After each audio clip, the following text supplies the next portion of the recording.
Hello everyone, welcome to my channel. और आज मैं आपको एक्सप्लेन करने वाली हूँ क्लास 12th बुक फ्लैमिंगो का फर्स्ट चैप्टर, जिसका टाइटल है द लास्ट लेसन और जिसको लिखा है अल्फोंस जॉर्डेट ने। और देखिए बच्चों, इस टाइटल के अंदर ही आयरनी है। जो फर्स्ट चैप्टर है आपके बुक का, उसका नाम है द लास्ट लेसन। तो चलिए मैं आपको सबसे पहले राइटर के बारे में बता देती हूँ, अल्फोंस जॉर्डेट के बारे में। तो इनका जन्म हुआ था 13 मई 1840 को और उनकी डेथ हुई थी 16 दिसंबर 1897 को।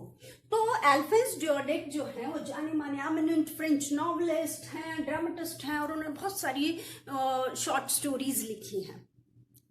तो ये चैप्टर जो बेस्ड है एक फिक्शनल वॉर स्टोरी है।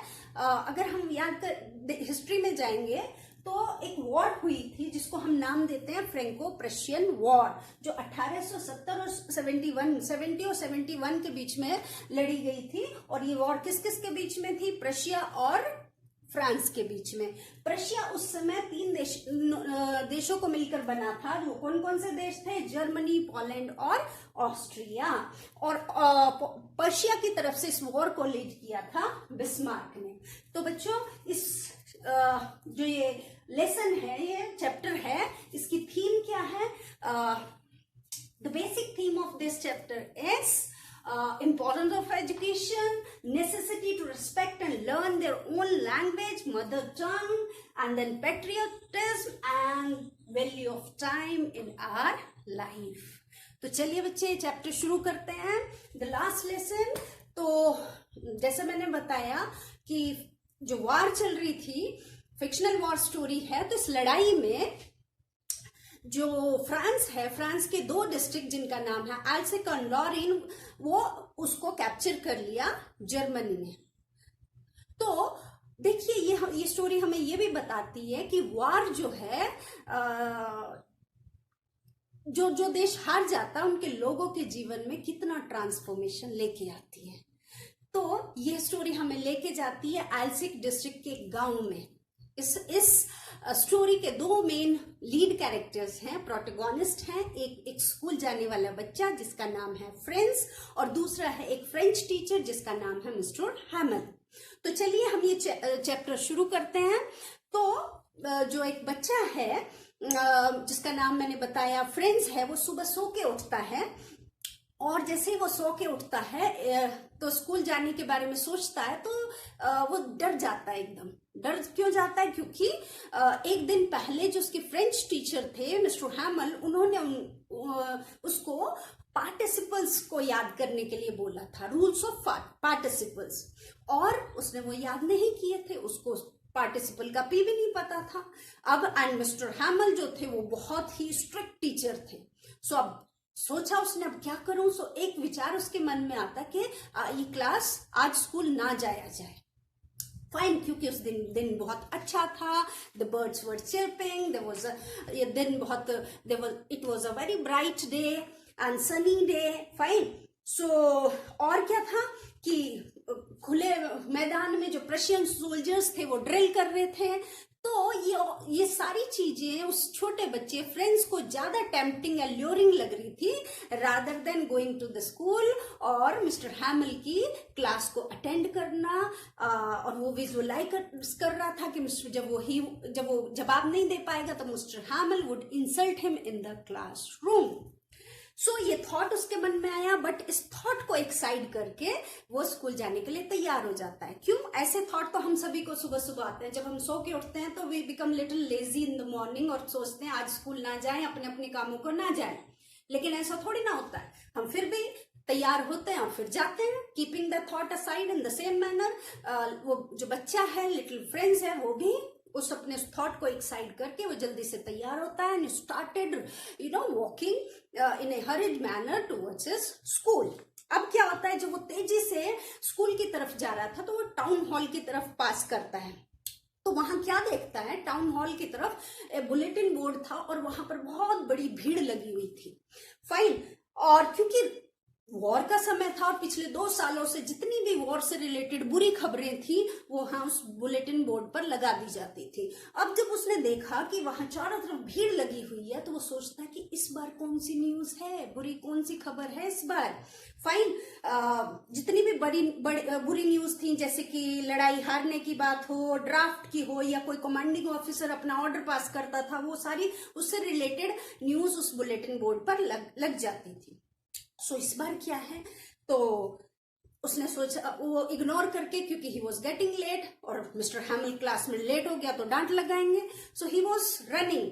सो इसी बीच क्या होता है कि वहां पर जैसे वो तेजी से जा रहा था, एक ब्लैक स्मिथ है, लोहार था जिसका नाम था वॉचर।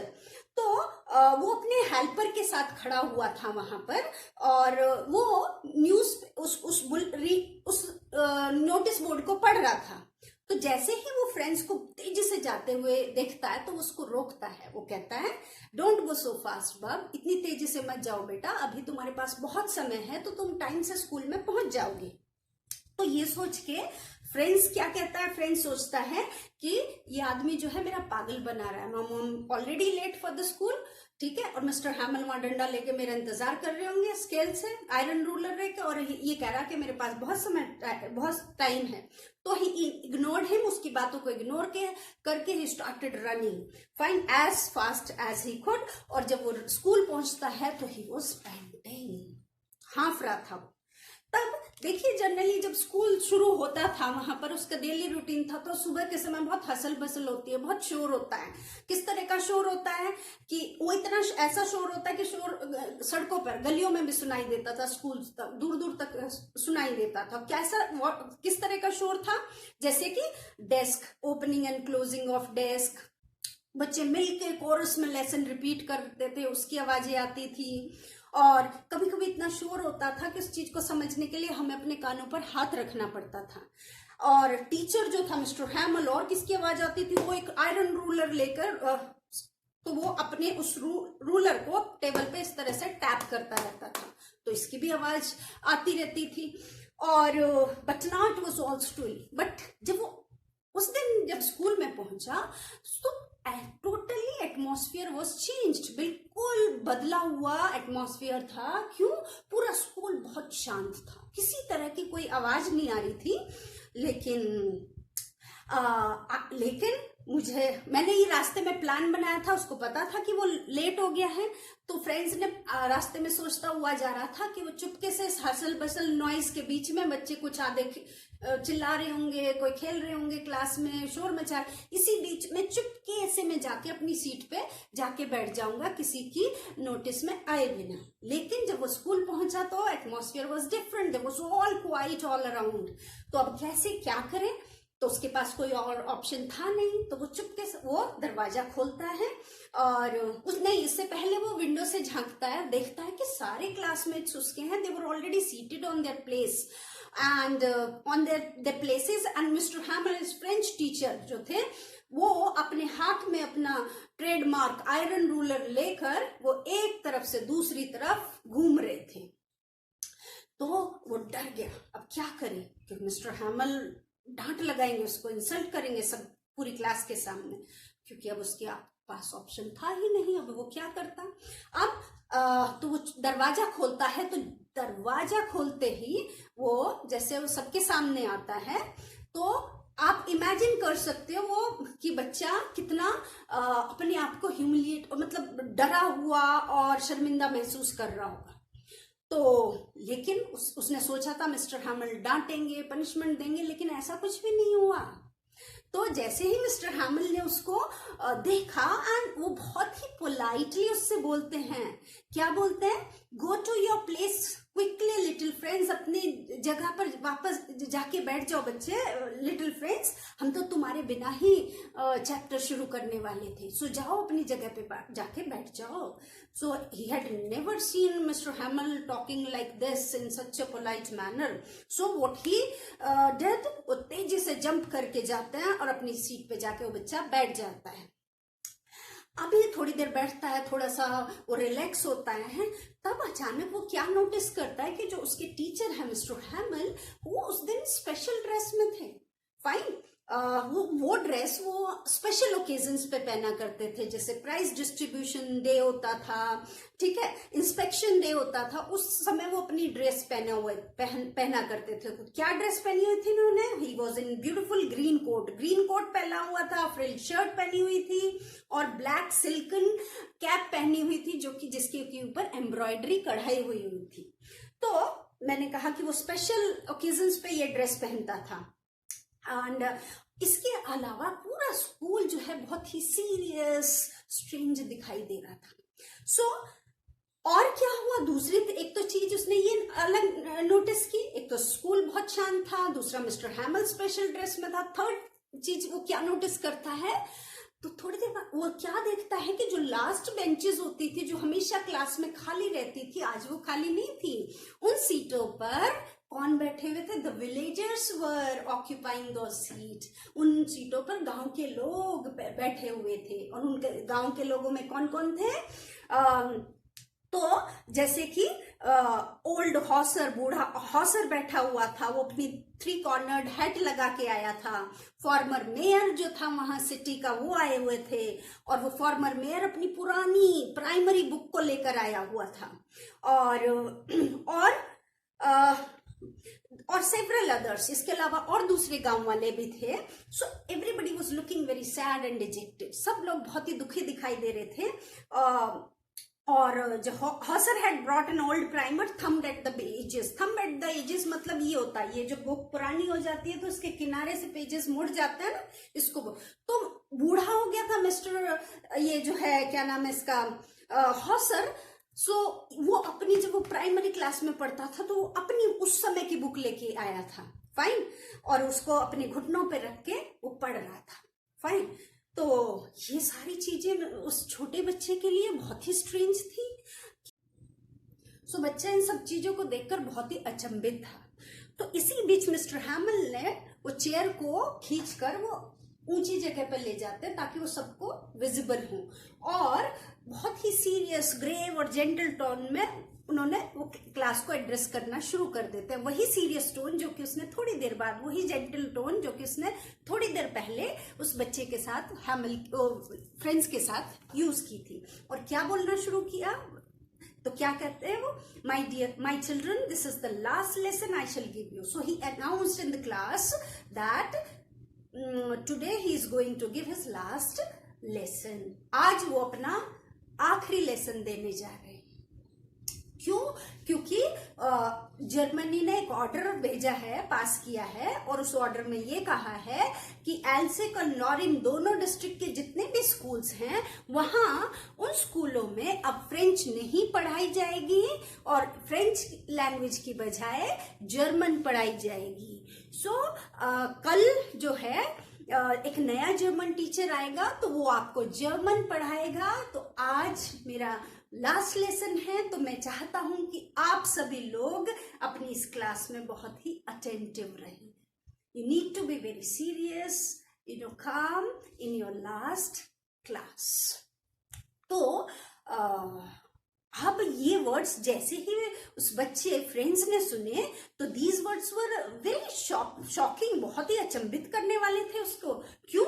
क्योंकि अभी वो सोचता है कि इससे पहले वो ये सोचता, ओ अच्छा ये नोटिस था जो कि बुलेटिन बोर्ड पर लगा हुआ था, इसीलिए वहां पर इतनी भीड़ लगी हुई थी। ओके, उन विलेंस ने ये नोटिस लगाया था इस बार।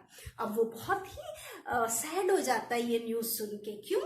क्योंकि ये मेरा लास्ट लेसन था, अभी तो मैंने कुछ सीखा ही नहीं। बच्चा सोचता है मुझे तो अभी तो हार्डली लिखना भी नहीं आया था अच्छी तरह से, और मुझे अपनी मदर टंग सीखने से जो है मना किया जा रहा है। So he got sad and dejected.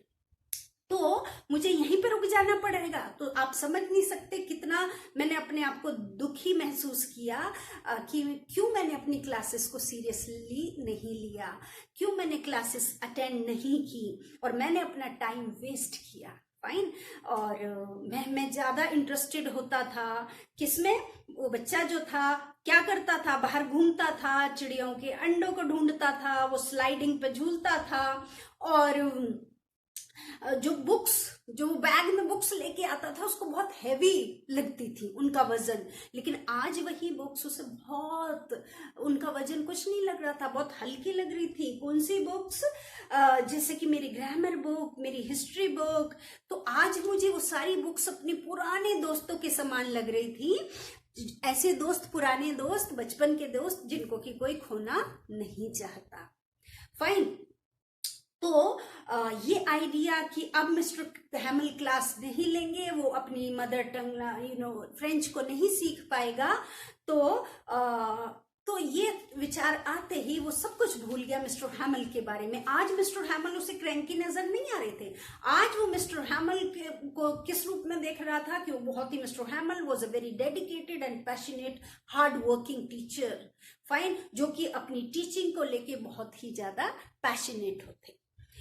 तो बच्चों, ये हमें यहाँ पे भी बताते हैं कि बच्चे जो हैं, जब उनके पास समय होता है तो they don't take their task seriously, studies को सीरियसली नहीं लेते हैं, और कब हमारे हाथों से समय निकल जाता है ये हमें पता भी नहीं चलता।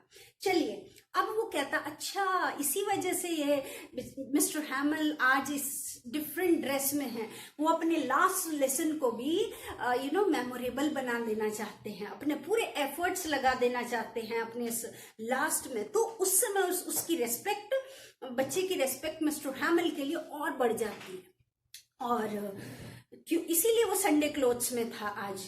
तो अब उसको पता चला क्यों गांव वाले क्लास में पीछे डेस्क पर बैठे हुए हैं, और वो इसलिए थे क्योंकि वो लोग शर्मिंदा महसूस कर रहे थे। क्यों शर्मिंदा महसूस कर रहे थे? जब वो स्टूडेंट थे तो उन्होंने अपनी पढ़ाई बीच में छोड़ दी थी, और they started doing some work, they kept themself engaged in some work. तो काम करना शुरू कर दिया था, पढ़ाई में बीच में छोड़ दी थी। अब वो उसके लिए बहुत ही शर्मिंदा थे, रिग्रेट फील कर रहे थे कि उन्होंने अपनी पढ़ाई बीच में क्यों छोड़ी। तो और वो स्कूल में आए थे मिस्टर हैमल को थैंक्स करने के लिए। मिस्टर हैमल जो है उस स्कूल में 40 सालों से अपनी सर्विस दे रहे थे, तो वो he came there to give respect and honour to mister Hamel for his 40 years faithful service. तो और वो अपनी कंट्री को, अपनी मदर टंग को रिस्पेक्ट देने के लिए आए थे। अब while I was thinking all of this, I heard my name. इसी बीच वो यही सब सोच रहा था, इसी बीच वो मिस्टर हैमल उसका नाम अनाउंस करते हैं और उसको बुलाते हैं उसको। तो ये अब मेरी टर्न थी पार्टिसिपल्स के रूल्स को रिसाइट करने की, जो टास्क एक दिन पहले मिस्टर हैमल ने दिया था। तो what would I have not given to be able to say dreadful or participle very loud? Sorry.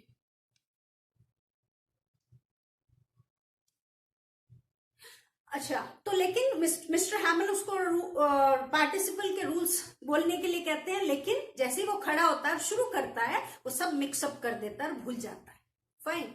और जब वो भूल जाता है, वो टेबल पकड़ के खड़ा हो जाता है ना, और his heart was beating fast, तो उसका दिल बहुत तेजी से धड़क रहा था और उसकी हिम्मत नहीं हो रही थी कि ऊपर देख ले।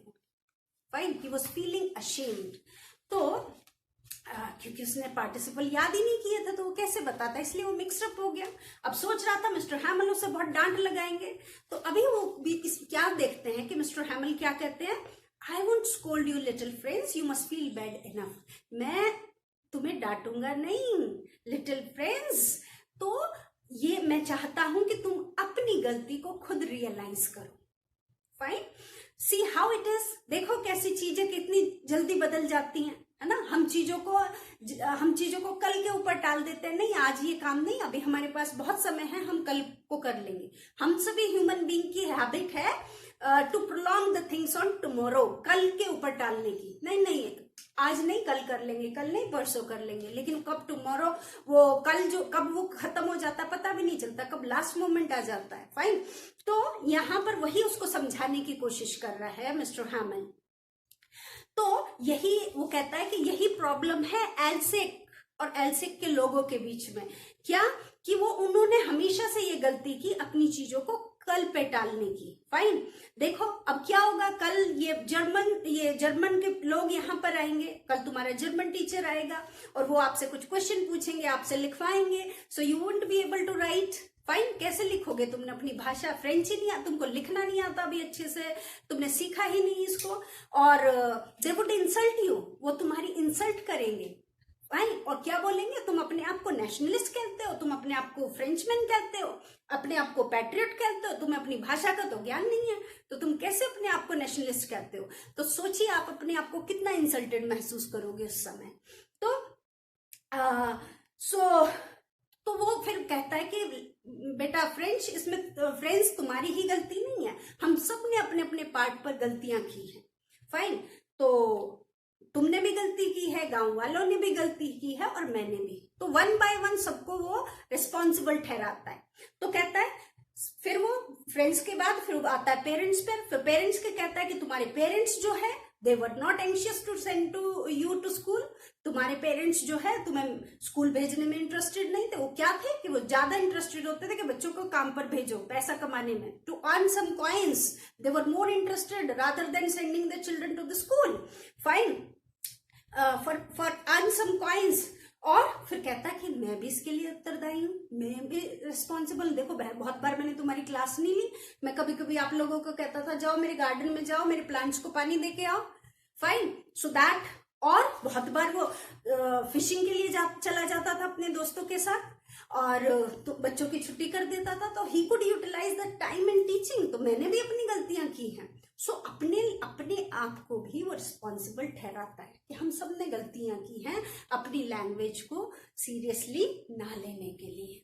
फाइन, तो यहाँ पर जो मिस्टर हैमल है, जो बच्चों के अंदर पैट्रियटिज्म की फीलिंग भर रहा है। फाइन, वो कि भाई ये तो जर्मनी ने कैप्चर कर लिया, भाई उनको वापस भी तो लेना है अपने देश, तो बच्चों के अंदर फीलिंग भर रहा है, वो पैट्रियटिज्म की, देश प्रेम की भावना भर देना चाहता है अपने लास्ट लेसन में। तो फिर वो जिक्र करता है एक चीज से लेके दूसरी तक। तो फिर वो फ्रेंच लैंग्वेज के ऊपर बात करता है कि फ्रेंच लैंग्वेज दुनिया की सबसे सुंदर लैंग्वेज है, और कहता है कि ये दुनिया की सबसे क्लियरेस्ट मोस्ट लॉजिकल लैंग्वेज है, और हमारी ड्यूटी है कि हम इसको प्रोटेक्ट करें, गार्ड करें, और इसको कोई और गार्ड करने नहीं आएगा, हमें ही अपनी भाषा की रक्षा करनी होगी, मदर टंग की रक्षा हमें खुद करनी होगी। तो ऐसा नहीं है कि कल से जर्मन टीचर आएगा और वो, क्योंकि हमें ये बोल दिया गया कि अब फ्रेंच नहीं पढ़ाई जाएगी तो हम इसको भूल जाएंगे, नहीं, आपको इसको जिंदा रखना है। फाइन, अपने घरों में पढ़ना है, इसको भूलना नहीं है, क्योंकि जो लैंग्वेज है वो हमें एक दूसरे को, हमारी जो मदर टंग होती है, मातृभाषा होती है, वो हमें एक दूसरे से जो है जोड़ने का काम करती है। तो अगर हम अपनी भाषा का ज्ञान रखेंगे तो हम दोबारा से यूनाइट होंगे और दोबारा से अपने देश को आजाद करा सकते हैं। फाइन, और ये हमें भाषा का ज्ञान हमारे लिए एक ऐसी चाबी के समान है, जेल की चाबी के समान है, जिसको कि खोलकर हम कभी भी बाहर आ सकते हैं। तो बहुत सारे एग्जाम्पल देके वो बच्चों को वो you know tries to fill them with the feeling of patriotism. So सारे बच्चे, they all were listening him very attentively. Fine. तो yes. Then he opened a grammar. लेकिन क्योंकि ये उस दिन का आखिरी क्लास थी, तो मिस्टर हैमल, मैंने कहा, बहुत ही पैशनेट टीचर थे, तो वो क्या करता है, उस दिन भी उन्होंने अपना पूरा रूटीन ऐसे ही फॉलो करते हैं, जो सब्जेक्ट वो पढ़ाया करते थे। So he followed the same routine. सबसे पहले ग्रामर पढ़ाते हैं और हमारे लिए लेसन पढ़ते हैं। सो उस दिन जो छोटा बच्चा फ्रेंच था, ही वाज सरप्राइज्ड, क्योंकि ग्रामर जो उसको रूल्स कभी भी समझ में नहीं आते थे ना, सर के ऊपर से जाते थे, उस दिन he understood the each and everything of the grammar which mister Hamel taught in the class. Every word stored in his mind, हर चीज उसको इतनी क्लियर समझ में आ गई। फिर उसने रियलाइज किया कि शायद कभी मैंने मिस्टर हैमल को ध्यान से सुना ही नहीं, मैं फिजिकली वहां पर होता था, मेंटली बाहर होता था। That was the only reason he could not understand the grammar, French grammar. So तो इसके बाद वो एक्सप्लेन करते रहे एक चीज से लेके दूसरी तरफ, बहुत पेशेंस के साथ, धैर्य के साथ। और ऐसा लग रहा था कि वो टीचर जो है, वो बेचारा टीचर जो है जाने से पहले अपने बच्चों को जो 40 साल का जो एक्सपीरियंस था वो सब कुछ ट्रांसफर कर देना चाहता था। तो एक एक झटके में सब कुछ, सारी नॉलेज जो जीवन के एक्सपीरियंस था वो सब कुछ उन बच्चों को दे देना चाहता था। सो ग्रामर की क्लास के बाद फिर राइटिंग सेशन होता है। उस दिन मिस्टर हैमल हम सब के लिए क्या लेके आते हैं, नई कॉपी लेके आते हैं। और ब्यूटीफुल हैंडराइटिंग में उन्होंने सब कॉपीज के ऊपर क्या लिखा हुआ था, एल्सिक फ्रांस एल्सिक, फ्रांस एल्सिक। और ऐसा लग रहा था ये वर्ड्स जो है फ्रांस के झंडे हैं, फ्लैग्स हैं, ऐसा लग रहा था। They were floating in the classroom. Fine, देखिए इनडायरेक्टली वो क्या कर रहा है, he is instilling the feeling of patriotism in the children. Fine, so every child in the classroom was engaged, engrossed in his work, अपने काम में लगा हुआ था। whatever task Mr. Hamel assigned, जो भी काम दिया था ना मिस्टर हैमल ने, सब सारे बच्चे एक साथ बैठे हुए थे, उसमें छोटे भी थे, बड़े भी थे, सब लोग अपने काम कुछ लिखने में लगे हुए थे। so there was a pin drop silence in the class.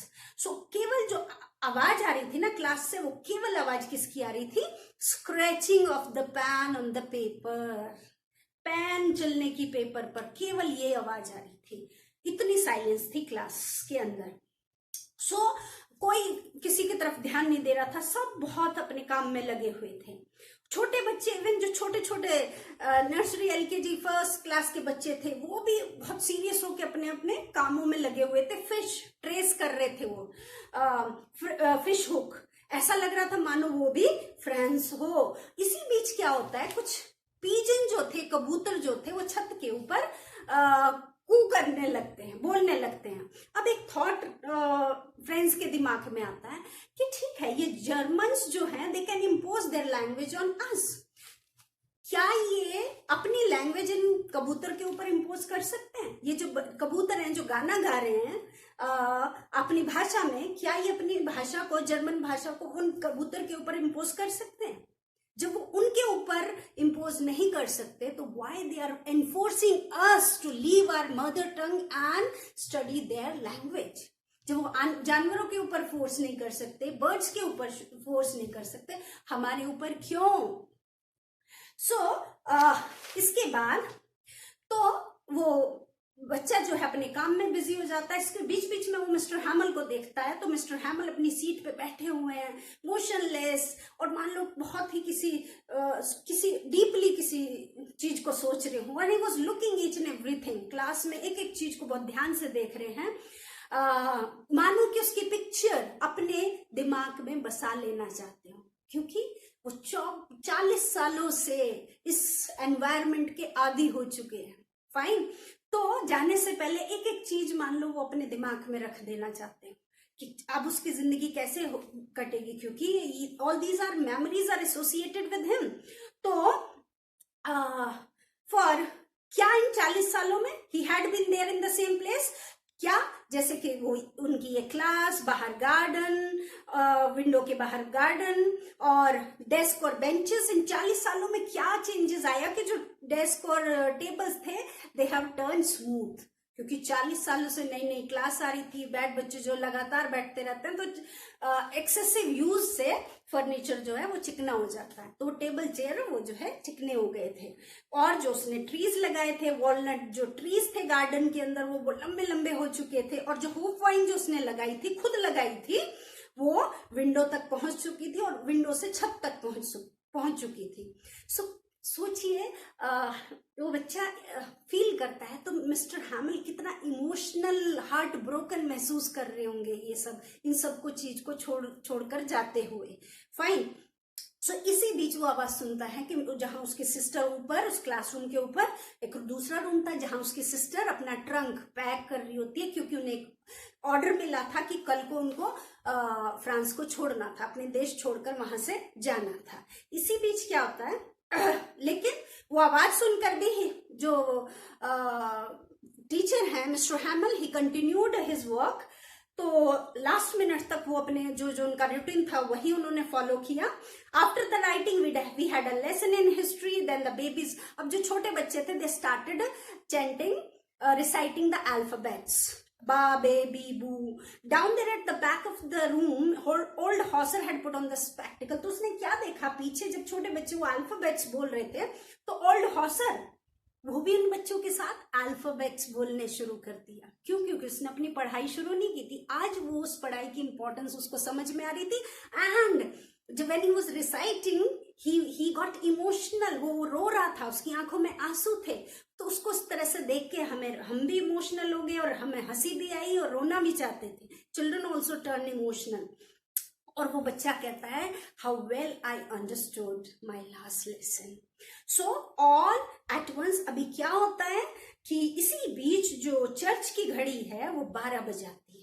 तो 12 बजाती है. इसी समय जो प्रशियन सोल्जर्स थे वो ड्रिल करके वापस लौट रहे थे. जो वापस लौट रहे थे तो उसी उनकी क्लास की खिड़की के नीचे से वो अपना ट्रम्पेट बजाते हैं. तो जैसे ही मिस्टर हैमल उस ट्रम्पेट की आवाज को सुनते हैं, वो चेयर से खड़े होते हैं और वो he was looking very pail, sad, gloomy, dejected. बहुत ही निराश दिखाई दे रहे थे, दुखी दिखाई दे रहे थे, इमोशनल दिखा. तो बच्चा कहता है कि मैंने अपनी जिंदगी में मिस्टर हैमल को इतना उदास, सैड कभी नहीं देखा था. तो वो खड़े होते हैं और कुछ बोलने की कोशिश करते हैं. He started muttering something. Fine. He said I, लेकिन but he could not. His throat choked. गला भर गया, आंखों में आंसू आ गए. फाइन. कुछ वो बोल नहीं पाए. ही could not go on.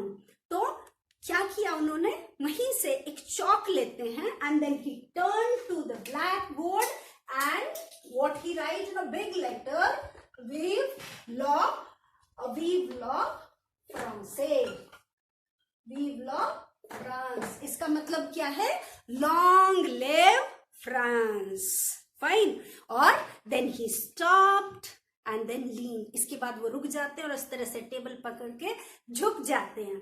And without a word he made a gesture because he could not speak. So he made a gesture and said, the class is dismissed, the school is over, you may go. So children, this was the chapter, the last lesson. So hope you have understood this chapter. So children, if you like my video, please like, subscribe and share to it. Thank you so much.